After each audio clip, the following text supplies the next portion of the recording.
How you doing, guys? Chad here. Welcome back to the channel, and thanks for tuning in to this episode of Chronicles of a Farm Stay Startup here at the Hidden Spring Farm.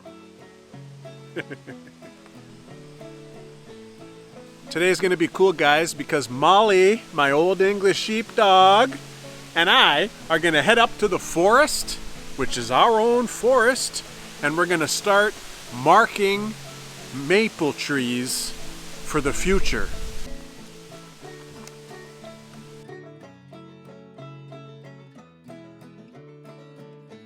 What I've discovered is that it's a whole lot easier to look up, see the maple leaf on the tree in order for me to identify the tree. And I know for a fact that all of the maples on our property are sugar maples. Sugar maples, guys, they're the best maple trees to make syrup out of because they have such a high sugar content. You okay? You okay? Ah. Good girl. Good girl. She's such a good girl, isn't she, guys? Anyway, she loves when we head up in the woods. She's so free. She wanders around the woods. It's awesome. But first...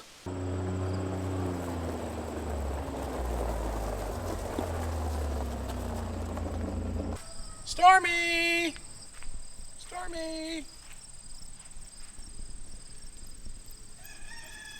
Here's Stormy, guys. She's doing good. Don't bite me. Look, she's biting me. That means she loves me, guys. What a sweetheart. So let's just get all the animals set up and squared away, fed and watered, then we'll head up into the woods and have some real fun. And the forest is really beautiful at this time of year too. It's so green. There's all the new trees growing.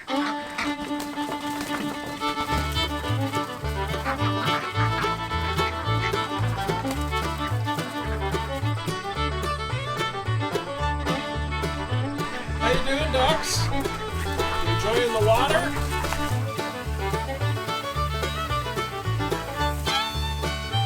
Come on, ducks.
Finding the eggs, Molly? Where's the eggs?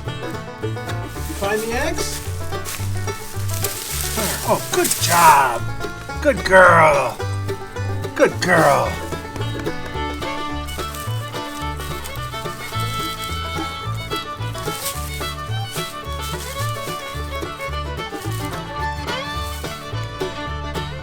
You gotta really search for the duck eggs because they lay it somewhere different all the time.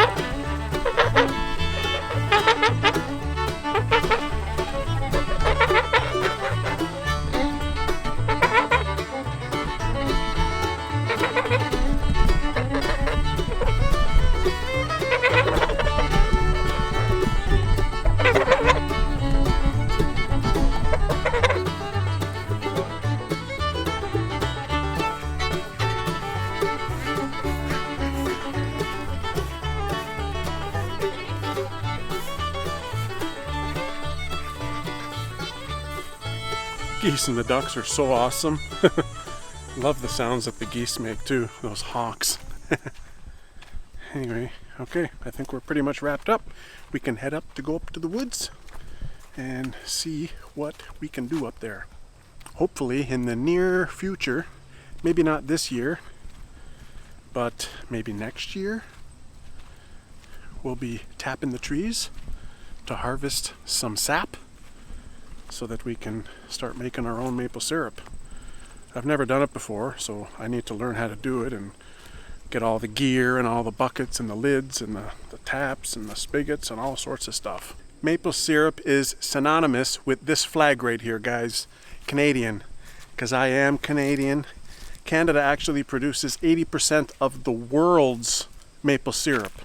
That's crazy when you think about it. We're not talking Aunt Jemima stuff here, guys. We're not talking all those, like, you know, corn syrup based maple syrups. No, we're talking about 100% pure maple syrup. So hopefully sometime in the future I can do this, get started on it, do some small batch production. It's a long process to walk around the woods and label all the trees. Got to mark all the trees to make it easier for myself.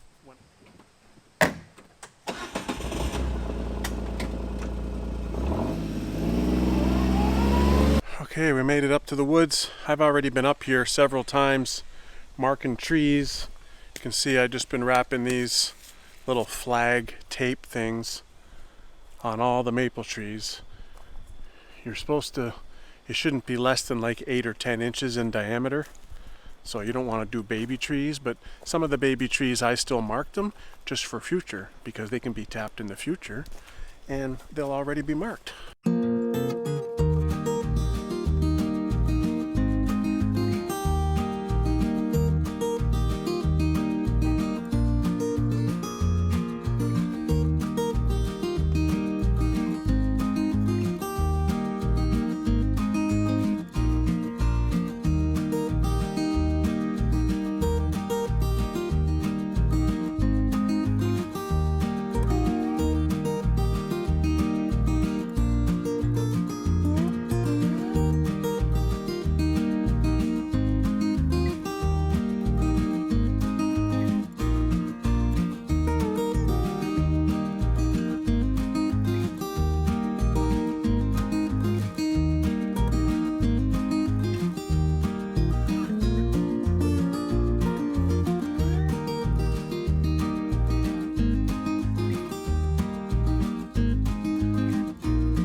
I haven't yet mastered the art of identifying trees by their bark.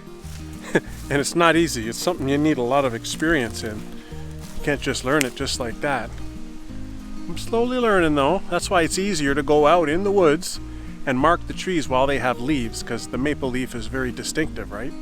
Definitely still a couple years away from harvesting the sap. I mean, I could go out tomorrow and I could buy the equipment. That's not a problem. The trouble is, I don't have trails in the woods. You can't just go to the, you know what I mean? That's why I'm marking these trees so that when I can keep that in consideration when I'm designing my trails inside the woods, which is going to be over the next few years.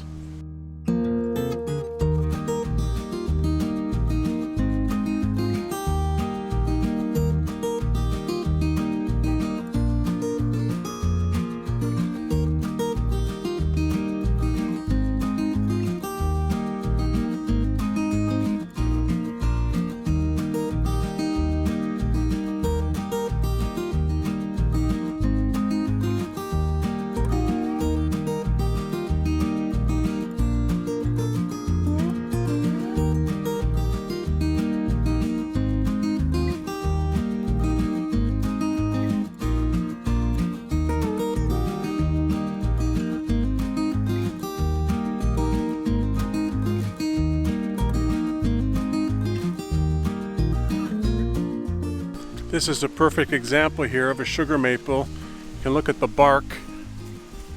It's all bumpy, chewed up. It's different on the other side too. Like this is all covered in moss. This one has a little bit of white, kind of like a gray color, very smooth on top of the bark. But they're definitely maples. And I mean, I guess there's different stages of the different ages, right? As the tree ages, the bark gets different. It's like it gets more wrinkly, just like people.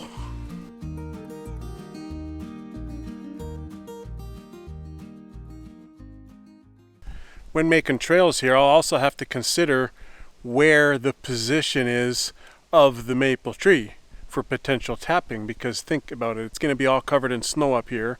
I'll have the trails groomed with the groomer and stuff like that. But I mean, there's like a big hill over there, and then it comes down into a little ravine, and where I'm standing here, it's like going back uphill. So it makes the most sense to have a track winding somewhere over there and then come up the center part, and hopefully there's a bunch of maple trees on either side where we could put a trail.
Think about what it's going to take to get maple syrup on a reasonable scale. I'm not talking about making 1 or 2 bottles.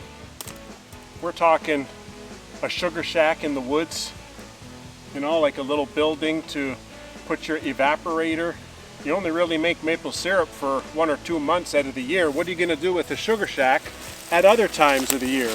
Well, I got a plan for that, because I'm thinking I can make a wicked awesome sugar shack in the woods that would also double as an off-grid cabin for rent when we're not making maple syrup. Who the heck wouldn't want to stay in a sugar shack overnight off-grid? Woohoo! So far so good in this little ravine thing here, guys, because I've been labeling, you know, like maple trees.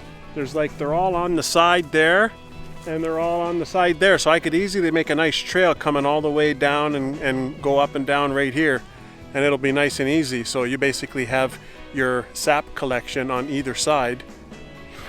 Seems pretty good to me.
We're gonna start heading back.